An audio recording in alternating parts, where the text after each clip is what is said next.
Selamat datang di Spekta Live kita yang kedua. Nah, di Spekta Live kita kali ini, kita bakal ngobrol-ngobrol nih sama alumni-alumni Spekta yang sekarang berkuliah atau bahkan udah bekerja di sektor-sektor yang mungkin bukanlah sektor-sektor yang umum gitu. Jadi kita akan banyak berbincang dengan alumni-alumni yang sekarang ngambil kuliah di bidang game development, di bidang branding, terus ada juga yang di bidang keselamatan pesawat, ada di bidang perpajakan juga. Pokoknya kita bakal banyak ngobrol-ngobrol sama mereka. Nah, buat teman-teman yang gabung, kalian kalau misalkan ingin menyampaikan pertanyaan bisa langsung diketik aja ya di kolom komentar. Nanti aku bakal coba sebisa mungkin untuk selalu nge-track kolom komentar, dan kalau misalkan ada pertanyaan bakal langsung ditanyain sama pembicaranya. Nah, jadi di Spekta Talk kita kali ini kita akan kehadiran 5 pembicara nih, yang semuanya juga adalah alumni dari Spekta. Nah, yang pertama kita nanti akan kedatangan Karyo. Karyo ini adalah angkatan 2 Spekta, dan sekarang Karyo berkuliah di BINUS di bidang game dan game application dan tech. Nah, mungkin kalau misalkan ada teman-teman Spekta yang tertarik nih untuk mungkin lebih fokus nih nanti kuliahnya di bidang game atau app development, tapi masih bingung nih prospek kerjanya gimana atau susah nggak sih sebenarnya berkuliah di jurusan itu, nanti kalian bisa langsung aja nih nanya-nanya ke Karyo dan bisa langsung dengerin pengalaman Karyo berkuliah di bidang game dan teknologi-teknologi itu sebenarnya seperti apa sih, apakah asik atau gimana tantangannya. Nah, nanti kita bakal cari tahu. Lalu narasumber kita yang kedua ada Kak Moses. Kak Moses ini adalah alumni dari angkatan 3 Spekta. Kak Moses sekarang bersekolah di STPI, Sekolah Tinggi Penerbangan Indonesia Curug, dan mengambil studi keselamatan penerbangan. Nah, mungkin kalau kalian ada yang tertarik nih soal aviation, soal pesawat-pesawatan, mungkin ada yang pernah mau jadi pilot, atau intinya tertarik nih ingin ikut serta di kegiatan-kegiatan yang berbau pesawat-pesawat, ini bisa banget langsung tanya ke Kak Moses. Nah, terus narasumber kita yang ketiga, kita akan kehadiran Kak Cipi, Kak Sylvia Pangsto. Jadi Kak Cipi ini sekarang berkuliah jurusan branding di Prasetya Mulia. Buat kalian nih yang tertarik, mungkin yang anak-anak IPS atau bahkan anak-anak IPA nih yang tertarik untuk mengambil jurusan branding atau tertarik dengan jurusan-jurusan lain di Prasmul. Contoh misalkan bisnis atau jurusan finance, kalian bisa juga nih tanya ke Kak Cipi. Nanti kita juga bakal banyak denger cerita-cerita dari Kak Cipi, soalnya Kak Cipi kan dulu juga sangat amat inspirasional juga ya. Kak Cipi tuh dulu, fun fact, adalah ketua OSIS SMAK Pendobar Kota Wisata. Bahkan ketua OSIS pertama SMAK Pendobar Kota Wisata. Karena Kak Cipi itu angkatan 1. Nah, terus kita bakal juga kehadiran Kak Kigen. Nah, Kak Kigen ini juga dari angkatan 1 dan sekarang berkuliah di IDS, International Design School, dengan jurusan perfilman.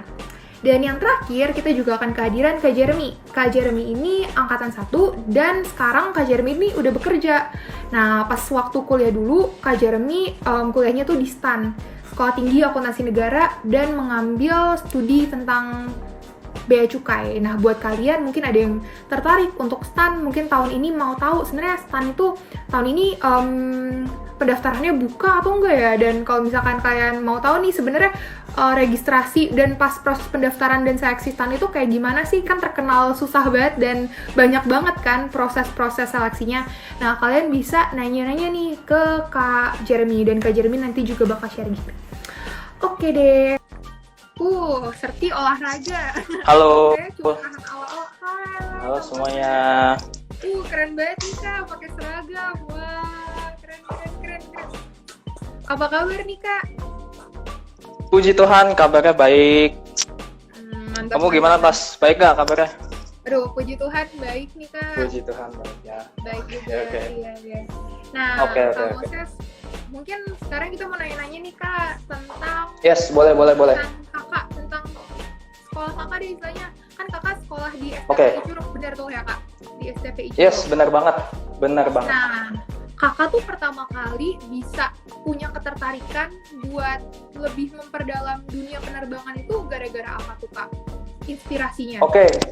Ya, inspirasinya ya. Oke, jadi sebelumnya itu memang saya itu punya ini santai ya. Maksudnya lu gue apa saya gitu nggak apa-apa ya. Oh, nggak apa-apa, santai. Oh ya, oke. Oke, jadi saya itu punya kakek. Dia itu dulu itu angkatan udara. Dia penerbang pilot pesawat tempur lah gitu kan. Sekarang dia udah pensiun sih.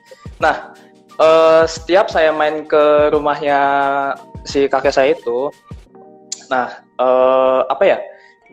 selalu melihat hal-hal yang berhubungan dengan dunia aviasi sih, dengan dunia penerbangan sih. Nah, mulai dari situ saya mulai tertarik tas.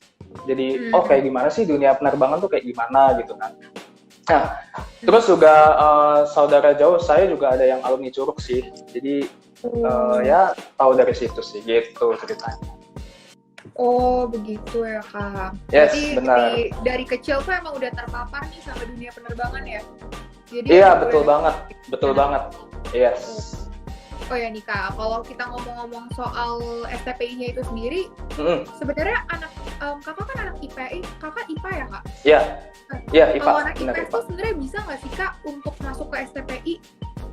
Bisa. Tapi nggak semua program studi ya bisa masuk karena ada cuman satu sih yang program studi itu bisa dari IPS. Itu namanya jurusannya manajemen penerbangan. Program studinya itu OBU, operasional bandar udara. Itu bisa dari IPA IPS bisa gitu. Tapi selain itu dari IPA sih gitu. Nah, kalau untuk pendaftaran dan seleksinya nih Kak, apakah dari nilai rapot aja atau ada tes lagi tuh Kak? Tes fisik? Ada, yang pasti itu ada 7 tahapan tes ya ketika kita mau masuk. Dan itu dan perlu kita ketahui juga itu 7 tes ini sistemnya sistem gugur. Jadi ketika kita nggak mampu untuk maksudnya nggak lolos ya kita nggak bisa lanjut ke tahap tes berikutnya.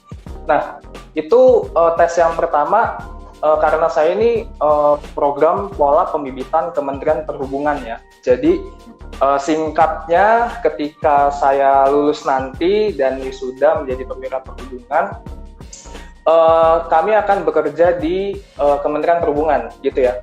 Jadi di Kementerian Perhubungan, tapi sesuai bidang kami masing-masing. Nah, karena itu tes yang pertama itu adalah tes seleksi kompetensi dasar. Itu yang pertama tuh. Itu yang pertama ya, seleksi kompetensi dasar. Nah, ini untuk informasi aja, SKD, singkatannya SKD ya, saya singkat SKD, itu seleksi untuk calon pegawai negeri sipil. Jadi, untuk jalur pola pembibitan yang saya ambil ini, ketika nanti kita sudah lulus, kita akan mendapat gelar dan golongan aparatur sipil negara atau ASN ya, PNS di Kementerian Perhubungan. Nah, setelah itu ada tes potensi akademik nih. Nah, tes potensi akademik ini tes masuk kayak ya kita masuk ke universitas biasa, maksudnya tes ada matematika, ada sainsnya, ada bahasa Inggris, bahasa Indonesia dan sebagainya, itu TPA. Kemudian psikotes itu sudah pasti. Yang berikutnya itu ada tes kesamaptaan. Nah, tes kesamaptaan itu tes fisik tutas. Jadi di mana kita, nah tesnya itu di mana kita fisik kita tuh diuji. Jadi ada lari selama 12 menit, kita mampu berapa kilometer, kemudian ada push up, ada sit up, kemudian ada shuttle run. Nah, itu buat kesamaptaan. Nah, habis itu ada tes kesehatan. Nah, tes kesehatan itu kita dilihat memenuhi syarat nggak sih kita untuk jadi seorang taruna gitu. Karena kan kita harus sehat fisik ya, sehat jasmani ya, nggak boleh ada sakit penyakit tertentu. Dan yang penting itu adalah di mata sih kalau menurut saya, karena dulu kendala saya juga di mata sih. Itu nggak boleh minta sama sekali, nggak boleh pakai alat bantu kacamata. Itu di tes kesehatan. Nah, setelah lulus tes kesehatan, kita masuk tahap tes wawancara. Nah, tes wawancara itu ya kita diwawancarai seberapa siap sih kita dan seberapa niatkah kita untuk menjadi belajar di Sekolah Tinggi Penerbangan Indonesia begitu. Nah setelah itu ada pantuhir. Nah pantuhir ini adalah tahap terakhir yang menentukan kita tuh lulus nggak sih, kita itu layak nggak sih untuk masuk ke Sekolah Tinggi Penerbangan Indonesia gitu. Jadi tahapan tesnya itu sih. Dan mungkin sebelum itu kalau pas daftarnya mungkin kayak submit kayak ijazah ya. Standar sih kalau kita mau daftar kuliah, mau daftar sekolah pasti kan harus submit ijazah, terus nilai-nilai rapor gitu kan. Gitu sih.